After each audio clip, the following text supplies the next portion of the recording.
साथियों, 2 दिन से बेहद सदमे में हूं। मिशन जय भीम के गुजरात प्रदेश के अध्यक्ष भाई जे जोगदिया जी, जो गुजरात पुलिस में सब इंस्पेक्टर थे, जिन्होंने कई हजार युवाओं को ट्रेनिंग देकर पुलिस में और आर्मी में भर्ती करवाया, जिन्होंने पिछले 1.5 महीने के अंदर केवल गुजरात के अंदर कम से कम 25,000 लोगों को बौद्ध धर्म की दीक्षा दिलवाई, जिन्होंने इतनी छोटी सी उम्र में 34 साल की उम्र में डॉक्टर बाबा साहब अम्बेडकर के मिशन के लिए पूरे गुजरात के कण कण के अंदर पुलिसम को पनपा दिया। उनको प्रशस्ति पत्र गुजरात की सरकार की तरफ से मिला और रात को वहां से लेट चले गांधीनगर से पोरबंदर के लिए, और सुबह 4:15 बजे के करीब एक डिवाइडर में गाड़ी टकराई दिखाई गई है। आगे का शीशा टूटा और वो गिरे दिखाए। उनको फिजिकल चोट ज्यादा नहीं है, पैर टूटा है। उसकी फोरेंसिक जांच करवाई है, कल पोस्टमार्टम हुआ, कल रात को उनका अंतिम संस्कार हुआ। लाख कोशिश करने के बावजूद कोई साधन ऐसा उपलब्ध नहीं हो पाया कि मैं अंतिम संस्कार में जा पाऊं। 11 तारीख को उनकी शोक सभा मुस्लिम सब लोग जाएंगे, पूरा समाज उनके साथ खड़ा है। लेकिन उनके भाई का मुझे परसों फोन आया जब मैं लखनऊ में था। उनके भाई ने कहा, सर ये भाई का निर्देश था, ये कारवां रुकना नहीं चाहिए, चाहे मैं मर जाऊं कुछ हो जाऊं, कारवां नहीं रुकना चाहिए। रोते हुए उसका भाई कह रहा था मेरे से, सर मैं हाथ जोड़ के रिक्वेस्ट कर रहा हूं, ये कारवां रुकना नहीं चाहिए। इस तरह के क्रांतिकारी योद्धा डॉक्टर बाबा साहब अम्बेडकर के सिपाही देश के कोने कोने में पैदा हो गए। हमें इसका गर्व है, वरना जिसका जवान भाई चला जाए रो रो के उसका बुरा हाल हो जाता है। वो मिशन मूवमेंट की बात नहीं करता, लेकिन वो रोते रोते कह रहा था ये भाई का सपना था, बाबा साहब का मिशन रुकना नहीं चाहिए। वही मैं आपसे कहना चाहता हूँ, अगर हम डॉक्टर बाबा साहब अम्बेडकर के सच्चे सिपाही हैं, अगर जोगदिया जी के प्रति सच्ची श्रद्धांजलि देना चाहते हैं, तो डॉक्टर बाबा साहब अम्बेडकर का कारवां रुकना नहीं चाहिए।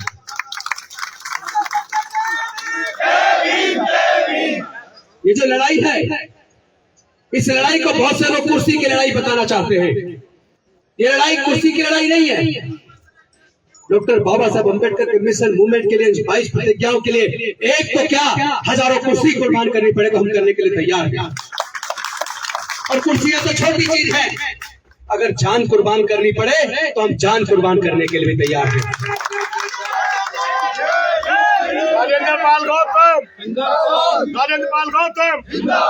आप नाम के नारे मत लगाइए, ये गलती मत दोहराइए।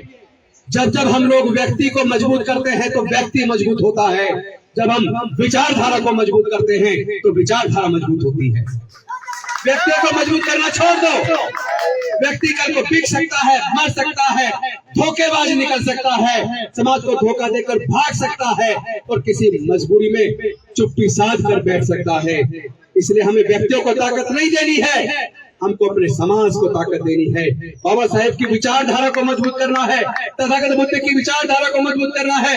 ये विचारधारा किसी व्यक्ति को मजबूत करने के लिए नहीं है, ये विचारधारा समता, स्वतंत्रता, बंधुता और न्याय के लिए है। ये प्रज्ञा के ऊपर आधारित ज्ञान के लिए है, ये करुणा के लिए है, मैत्री के लिए है। और जो लोग न्याय की लड़ाई ना लड़ सके, जो लोग मानवता की लड़ाई ना लड़ सके, जो लोग इंसान में भेद पैदा करते हैं, जो लोग हमारे लोगों की मूंछ रखने पर हत्या करते हैं, जो लोग हमारे बच्चों के घड़ा छूने पर हत्या करते हैं, जो लोग मंदिरों में प्रवेश करने पर, मूर्ति छूने पर हमारे लोगों की हत्या करते हैं, ऐसे लोगों को हम लोगों ने जवाब देना है। 50 लाख तो दूर की बात है, आप जितना मर्जी तैयारी कर लीजिए, एक राजेंद्र गौतम के गर्दन को काटोगे तो 1 करोड़ पैदा होंगे, 1 करोड़ पैदा होंगे। आप मारिए कितने लोगों को मारोगे, हम मरने से नहीं डरते, क्योंकि ये लड़ाई न्याय की लड़ाई है, ये लड़ाई राजेंद्र गौतम की लड़ाई नहीं है। मैं पूछना चाहता हूँ, वो कौन लोग हैं जिनकी हत्याएं हुई? अभी कल एक घटना आई है, आप लोगों ने देखी होगी, वो भी राजस्थान की घटना है। एक दलित व्यक्ति ने हैंडपंप को छू दिया, हैंडपंप छूने मात्र से उसको इतना मारा कि उसकी डेथ हो गई। ऐसा भारत बनाना चाहते हो क्या? अरे मुझे एक एग्जाम्पल पूरे दुनिया में से निकाल के बता दो, केवल एक एग्जाम्पल, कि कोई व्यक्ति गंभीर रूप से बीमार हो जाए, डॉक्टर कहे तुम्हारा बड़ा ऑपरेशन होना है, 20 यूनिट ब्लड की जरूरत है, और उसने ये कहा हो कि मुझे 20 यूनिट ब्लड डोनेट करवा दो, लेकिन ब्लड केवल ब्राह्मण का होना चाहिए, या क्षत्रिय का होना चाहिए, या वैश्य का होना चाहिए, या हिंदू को होना चाहिए, या मुसलमान का होना चाहिए। जब जान बचानी है तो कहते हैं किसी से भी ब्लड डोनेट करवा दो। तो फिर ये जाति कहां से आ गई? पूरे दुनिया के अंदर जाति नहीं है, चाइना में जाति नहीं है, जापान में जाति नहीं है, रसिया में जाति नहीं है, इंग्लैंड में जाति नहीं है, इटली में जाति नहीं है, फ्रांस में जाति नहीं है, स्पेन में जाति नहीं है, अमेरिका में जाति नहीं है, ऑस्ट्रेलिया में जाति नहीं है, न्यूजीलैंड में जाति नहीं है। जब पूरे दुनिया में जाति नहीं है तो जाति केवल भारत में क्यों है? और ये जातियां किसने बनाई? और जातियों के बनने से किसको फायदा हुआ और जातियों के बनने से किसको नुकसान हुआ? जिनकी मूंछ रखने पर हत्या की जा रही है, क्या वो हत्या जाति की वजह से नहीं हुई? जाति की वजह से हुई है ना। जिनको घड़ा छूने पर हत्या हुई है, मंदिर प्रवेश पर हत्या हुई है, मूर्ति छूने पर हत्या हुई है, मैं पूछना चाहता हूं उनका धर्म क्या था? मैं पूछना चाहता हूं उनका धर्म और जाति क्या थी? अगर आप कहते हो कि आप बौद्ध बना रहे हो, आप हिंदुओं को अल्पमत पे पहुंचा रहे हो, तो मैं पूछना चाहता हूं, आप अगर हमारे लोगों को हिंदू मानते हो तो उनकी मूंछ रखने पर हत्या क्यों करते हो? अगर आप हमारे लोगों को हिंदू मानते हो तो उनको घड़ा छूने पर उनकी हत्या क्यों करते हो? अगर आप हमारे लोगों को हिंदू मानते हो तो मंदिर में प्रवेश पर मूर्ति छूने पर उनकी हत्या क्यों करते हो? अगर आप हमें हिंदू मानते हो तो हमारी बहन बेटियों की इज्जत लूट कर उनकी हत्या क्यों करते हो? और अगर आप हमें हिंदू मानते हो तो हम जब अपने भाई बहनों की लड़ाई को लड़ते हैं, उस न्याय की लड़ाई को लड़ते हैं, तो आप लोग जातिवादी बनकर उन अपराधियों के फेवर में महापंचायत करके क्यों खड़े हो जाते हो? मैं पूछना चाहता हूं, अगर आप हमें हिंदू मानते हो तो हमारी लड़ाई में, इस मानवता की लड़ाई में आप हमारे साथ मिलकर इस लड़ाई को क्यों नहीं लड़ते हो? ये नफरत कब तक चलेगी? ये नफरत केवल राजेंद्र गौतम को या हमारे समाज के लोगों को नहीं, ये नफरत पूरे भारत को जला के राख कर देगी। हम लोग भारत को बचाने आए हैं, हम लोग भारत को बचाने आए हैं। हम डॉक्टर बाबा साहब अम्बेडकर को मानने वाले हैं, हम डॉक्टर बाबा साहब अम्बेडकर के संविधान को मानते हैं। हम अमन चाहते हैं, हम शांति चाहते हैं, हम अपने लोगों को जाति की गुलामी से बाहर निकालकर अपने पूर्वजों की सांस्कृतिक विरासत में, बुद्ध के धम्म में वापस लाना चाहते हैं। तो इसमें आपको तकलीफ क्यों है? जिन पुरोहितों के इनकम के स्रोत बंद हो जाने वाले हैं, उसको हो जाने दो, लेकिन तुम क्यों परेशान हो? उनको परेशान होने दो ना। ये पैसा बचेगा जो वहां चढ़ावे में चढ़ता है। चंद लोग मोटे पेट वाले हो गए, वो लोग जो धमकी दे रहे हैं उनके वीडियो देखिए, कितने मोटे मोटे तगड़े लोग हैं। वो किसका खून पी के इतने मोटे हो गए? उनके पास पैसा कहां से आ रहा है? जो 50 लाख का गर्दन काटने का जो सुपारी दे रहे हैं, इस बात की अभी तक मैंने राष्ट्रपति जी को चिट्ठी लिखी, मैंने गृह मंत्री जी को चिट्ठी लिखी, मैंने एरिया के डीसीपी को, एसएचओ को चिट्ठी लिखी, मैंने उपराज्यपाल महोदय को चिट्ठी लिखी।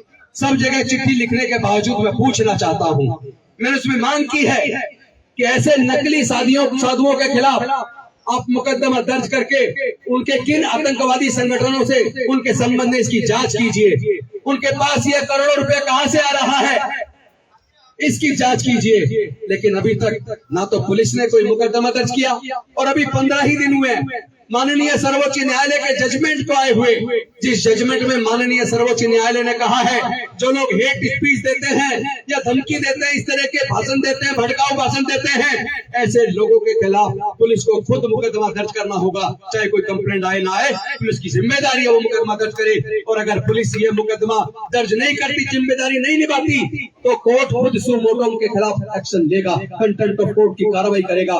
तो मैं इंतजार कर रहा हूँ कि माननीय सर्वोच्च न्यायालय उन पुलिस अधिकारियों के खिलाफ जिन्होंने अभी तक मुकदमा दर्ज नहीं किया, उनके खिलाफ कंटेम्प्ट ऑफ कोर्ट की कार्रवाई कब करेगा? क्या कार्रवाई करते वक्त भी लोगों की जाति और धर्म देखी जाएगी, या उनका भाषण देखा जाएगा, उनके भड़काऊ भाषण देखे जाएंगे? इसका भी परीक्षण होना है कि कोर्ट से हमारे लोगों को न्याय मिलेगा या नहीं मिलेगा। अगर न्याय नहीं मिला तो क्या हमारे लोगों को फिर कोर्ट के ऊपर भरोसा करना चाहिए या नहीं करना चाहिए, इसका भी आकलन हमारे लोगों को करना है। अरे मैं पूछना चाहता हूँ, लोगों को तकलीफ क्यों है? अगर हम अपने बुजुर्गों की सांस्कृतिक विरासत में, बुद्ध के धर्म में वापस आ रहे हैं तो तुम्हें तकलीफ क्यों है? अगर तुम्हारी सामाजिक व्यवस्था बहुत अच्छी होती तो पूरे दुनिया के अंदर तुम्हारी सामाजिक व्यवस्था को लोगों ने क्यों नहीं स्वीकारा? लेकिन बुद्ध का धर्म तो भारत से पैदा हुआ, पूरे दुनिया में गया और पूरे दुनिया ने स्वीकारा। वो अपनी अच्छाई की वजह से फैल रहा है। बुद्ध का धर्म किसी लालच से या प्रेशर से नहीं फैल रहा। बुद्ध का धर्म अपनी अच्छी भावनाओं से फैल रहा है, अपने अच्छे आचरण से फैल रहा है।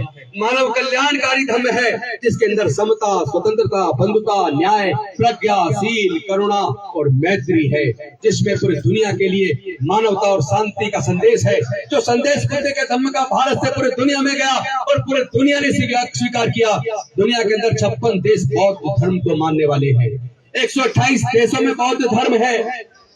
और एक और बात बता दूं, अभी यूएनओ का जो रिपोर्ट आई है 2050 तक आधे से ज्यादा यूरोप बौद्ध बन जाएगा, आधे से ज्यादा यूरोप बौद्ध बन जाएगा। और ये भी रिपोर्ट आई है कि ऑस्ट्रेलिया और अमेरिका के अंदर पहले के अंदर क्रिश्चियनिटी है, दूसरे नंबर पर बुद्ध को मानने वाले लोग हैं। लेकिन जितनी तेजी से वहां लोग बौद्ध बन रहे हैं, अमेरिका और ऑस्ट्रेलिया के अंदर आने वाले 15 साल के अंदर क्रिश्चियन से ज्यादा बौद्ध हो जाएंगे। तो बौद्ध धर्म किसी लालच और ताकत से धमका कर नहीं फैलाया जा रहा। बौद्ध धर्म अपनी अच्छी शिक्षाओं के लिए, मानव कल्याणकारी योजनाओं की वजह से, अपने अच्छे आचरण की वजह से फैल रहा है। तो मैं आप सबसे आह्वान करना चाहता हूँ साथियों, इस लड़ाई को, ये लड़ाई लंबी लड़ाई है, ये लड़ाई भारत को बचाने की लड़ाई है, ये लड़ाई भारत के संविधान को बचाने की लड़ाई है, ये समता, स्वतंत्रता, बंधुता और न्याय की लड़ाई है। ये लड़ाई हमारे लोगों के रोज रोज जो जाति और धर्म की वजह से हत्याएं हो रही है, उस हत्याओं को रोकने की लड़ाई है। ये लड़ाई अपनी बहन बेटियों की इज्जत और मान मर्यादा की लड़ाई है। ये लड़ाई हमारे समाज के स्वाभिमान की लड़ाई है। मैं आपसे पूछना चाहता हूँ, आप अपने समाज की इस मान मर्यादा की, स्वाभिमान की लड़ाई को क्या आप लोग लड़ने के लिए तैयार हैं? तैयार है तो एक बार दोनों हाथ उठा के समर्थन दीजिए। जय जय जय जय जय भीम, जय जय जय जय जय भीम, जय जय जय जय जय भीम। बौद्ध धर्म की क्या पहचान, बौद्ध धर्म की क्या पहचान, बौद्ध धर्म की क्या पहचान। बाबा साहेब की अंतिम इच्छा, बाबा साहेब की अंतिम इच्छा, बाबा साहेब की अंतिम इच्छा। साथियों, एक और सवाल आपके सामने छोड़ रहा हूं। देश के अंदर जितने सेक्रेटरीज हैं गवर्नमेंट ऑफ इंडिया में, जो देश की योजना बनाने का काम करते हैं, उसके अंदर दलित, पिछड़े, आदिवासी, अनुसूचित जाति, जनजाति, पिछड़े वर्ग के लोग उसके अंदर 2% भी क्यों नहीं है?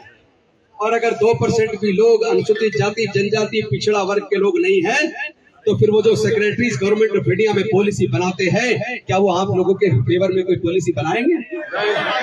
अगर वो सर्वोच्च न्यायालय और उच्च न्यायालय के अंदर हमारे प्रतिनिधि अनुसूचित जाति, जनजाति और पिछड़े वर्ग के लोग अगर अनुसंख्या के अनुपात में, जनसंख्या के अनुपात में नहीं है, तो क्या हम वहां न्याय की उम्मीद कर पाएंगे? क्योंकि जो जजमेंट अभी आया है ईडब्ल्यूएस के ऊपर, आपने देख लिया होगा, संविधान तो कहता है 2000 socially and educationally backward classes they are entitled to get benefit of reservation. Article 15(4) of Indian constitution says that those are socially and educationally backward classes, they are entitled to get benefit of reservation, but those are more represented, those are not less represented but more represented, those are neither socially nor educationally backward. Then how they are entitled to get benefit of reservation? But even in spite of all these legal provisions, Honorable Supreme Court has given verdict in favor of this 10% EWS reservation. और उसके अंदर clear है, EWS reservation में SC, ST और OBC के लोग apply नहीं कर सकते। क्यों भाई? उनको क्यों नहीं कर सकते? क्या उनकी 8 लाख से ज्यादा इनकम है?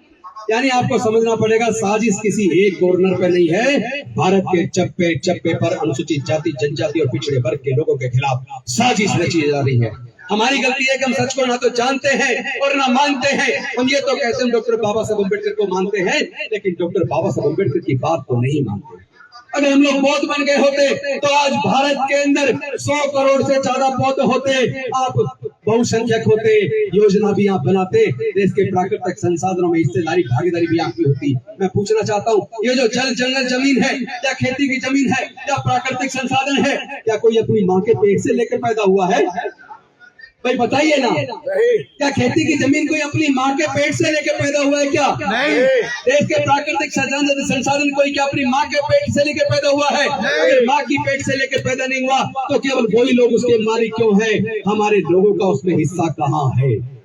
कौन लोग हैं जो हमारे हिस्से को खा रहे हैं, हजारों साल से खा रहे हैं? अब इस लड़ाई को हिस्सेदारी की लड़ाई बनाना पड़ेगा।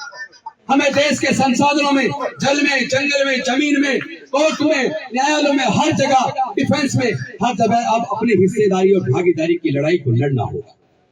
और इस लड़ाई को लड़ने के लिए, ताकि हमारे लोगों पे जो पीड़न पूरी तरह से बंद हो जाए, इसीलिए मैंने ये अपना रिजाइन किया है। क्योंकि अगर मैं मंत्री बने रहता तो मैं हो सकता है 2.5 साल और मंत्री रहता, हो सकता है दोबारा सरकार मंत्री फिर मंत्री बन जाता। लेकिन हमारे सीनियर नेता, जिनको हम बड़े इज्जत से कहते थे कि ऊपर नीचे जमीन, ऊपर आसमान, पासवान पासवान, वो तो मरते दम तक मंत्री रहे। तो मंत्री बने रहने से अगर समाधान हो जाता, राष्ट्रपति बनने से अगर समाधान हो जाता, मुख्यमंत्री बनने से अगर समाधान हो जाता, तो मैं पूछना चाहता हूँ अपने सारे साथियों से, बहनों भाइयों से, बताइए 2 दलित राष्ट्रपति बन गए और 1 अनुसूचित जाति की महिला राष्ट्रपति बन गई, 3 राष्ट्रपति बन गए। क्या हमारे लोगों की समस्याओं का समाधान हो गया? देश में पिछड़े वर्ग के कई मुख्यमंत्री बन गए, अनुसूचित जाति की भी मुख्यमंत्री बन गई, हमारे उप प्रधानमंत्री भी बन गए, अनेकों मंत्री हैं। तो क्या हमारी समस्याओं का समाधान मंत्री बनने से, राष्ट्रपति बनने से, मुख्यमंत्री बनने से हो जाता है क्या? इसलिए नहीं हो रहा क्योंकि हम लड़ाई को सही दिशा में नहीं लड़ रहे। हमारी संख्या बताती है कि देश के अंदर, क्या पूरे दुनिया के अंदर सबसे बड़े कंज्यूमर हम हैं। अगर सबसे बड़े कंज्यूमर हम हैं, इसका मतलब दुनिया की सबसे बड़ी आर्थिक ताकत बनने की शक्ति हम अपने अंदर रखते हैं। बस करना सिर्फ इतना है, अपनी इस कंज्यूमर ताकत को पहचानो, अपनी इस आर्थिक ताकत को पहचानो और अपने समाज के लिए आर्थिक नीतियां सरकारें बनाने वाली नहीं है, लेकिन हम अब अपने समाज की आर्थिक नीतियां भी तैयार करेंगे, अपने समाज को हर क्षेत्र में तैयार करेंगे। और हम रुकने वाले नहीं हैं। हमने रिजाइन इसलिए किया है ताकि समाज की लड़ाई को, अपने गौरव के लिए, अपने बुजुर्गों की सांस्कृतिक विरासत को बचाने के लिए, अपनी बहन बेटियों की इज्जत को बचाने के लिए, अपने समाज के स्वाभिमान और सम्मान की लड़ाई को आगे बढ़ाने के लिए हम लोग कुर्सी पर रह के शायद उतनी धार न दे पाए, लेकिन अब पूरा देश हमारा है। कार्ल मार्क्स ने कहा था, दुनिया के मजदूरों तुम सब एक हो जाओ, तुम्हारे पास खोने के लिए बेड़िया है, पाने के लिए पूरा विश्व है।